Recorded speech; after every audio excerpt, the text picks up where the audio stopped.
407 years ago, our fathers brought forth on this continent a new nation, conceived in liberty and dedicated to the proposition that all men are created equal. Now we are engaged in a great civil war, testing whether that nation or any nation so conceived and so dedicated can long endure. We are met on a great battlefield of that war. We have come to dedicate a portion of that field as a final resting place for those who here gave their lives that that nation might live.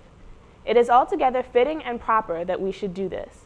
But in a larger sense, we cannot dedicate, we cannot consecrate, we cannot hallow this ground.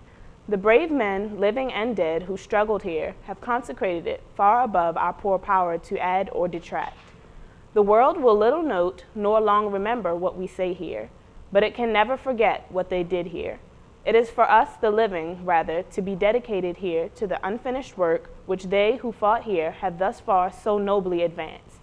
It is rather for us to be here dedicated to the great task remaining before us, that from these honored dead we take increased devotion to that cause for which they gave the last full measure of devotion, that we here highly resolve that these dead shall not have died in vain, that this nation, under God, shall have a new birth of freedom, and that government of the people, by the people, for the people, shall not perish from the earth.